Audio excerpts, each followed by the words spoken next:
Now it's Russell's recipe beefের ফার্স্টে বিফকে পাতলা পাতলা করে কেটে হ্যামার দিয়ে ছেঁচা হয়েছে। নাও এই সাইজের লেবু দুইটা জুস করা, এটা দিয়ে দুইটা লেবুর রস ম্যারিনেট করতে হবে। কতক্ষণ? 10-20 মিনিটের মতন ম্যারিনেট করতে। 20 মিনিট না, 10-15 minute. Highest 10 minute. Highest 10 minute, depends on you. দাও আদা রসুন। রসুন কতটুকু? দাও সেটাই দাও। না, স্পুন দিয়ে মাপতে হবে। ওয়েট। রসুন আদা নাও রসুন 1 চামচ, আরো বেশি করে দাও। 2 চামচ রসুন, 2 চামচ দাও। রসুন 3 চামচ, ওকে 3 চামচ রসুন। নাও আদা আমি শুনি 1 2 3 4 আর 2 চামচ করে দাও। দুটোটা কম আছে, মানে গ্রেভিটা হবে না, যেটা যে অনেকে মাংস খেতে চায় না, যে 5 6 চামচ 6 কমও দিতে পারে, কিন্তু কম দিলে গ্রেভিটা কমে যাবে। কমে যাবে। ওকে, অলরাইট, এটা দিয়ে এখন রসুন দিচ্ছি। দেওয়া হয়েছে 4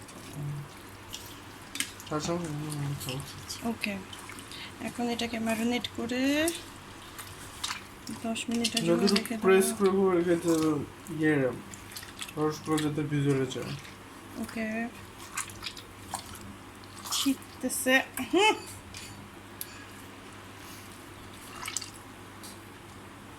আচ্ছা দাও, মরিচ দাও। মরিচ আমরা একটু কম দিব, বিকজ ঝাল বেশি খেতে পারে না। রাসেল ঝাল এখন বেশি খেতে পারে না। 1 চামচ, ডিপেন্ডস তোমরা কতটুকু ঝাল খেতে চাও। 2 চামচ আপাতত দিলাম, বিকজ এইটা অনেক ঝাল মরিচ। বলে দাও রে, এটা বাড়ি থেকে ঝাল করে রাসেল তুমি ভিডিওতে আসছো, ইউ ক্যান সে ইট। এই মরিচটা, এটা কিন্তু অরিজিনাল মরিচ, এর মধ্যে কিছু মিক্সড করা নাই, তো দ্যাটস মানে পুরো ঝাল বেশি। এটা এই মরিচটা অনেক ঝাল।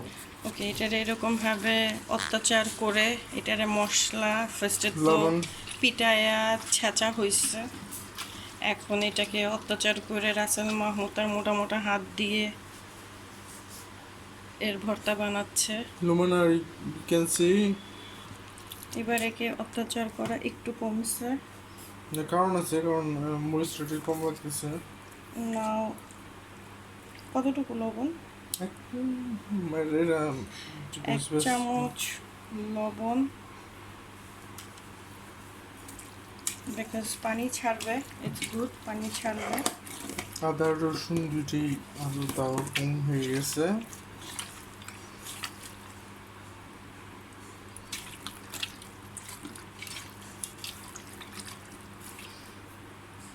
দুটো ভরে নিও। সো এখন হলো তো কয় চামচ? 7 আই গেস, 7 মনে হয়। না, এত বেশি দিন না। 7 চামচ, 8 চামচ আই থিঙ্ক। সরি, ধুয়ে নিয়ে চামচটা।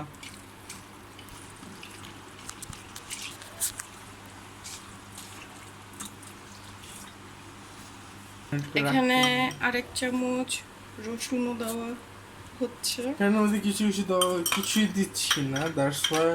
ইয়েস, আদা রসুন লবণ লেবু আর হচ্ছে লবণ মরিচ।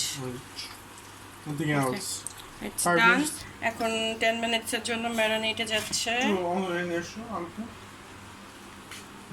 It's gonna looks like this. যে গ্রেভি এটার মধ্যে কোনো পানি না, মশলা লবণ মশলা। না, কোনো কিছু, সরি পানি অনলি না। তেলে ফ্রাই হবে। হ্যাঁ, আর এটা হচ্ছে 10-12টা কাঁচামরিচ ফেরে এটাকে পানির মধ্যে ভিজিয়ে রাখা হয়েছে, বিকজ যাতে বিচিগুলা বের হয়ে যায়। এটাকে জাস্ট নাইফ দিয়ে একটু নাড়াচাড়া করে পরে উঠে ফেলবো, এটা লাস্টের।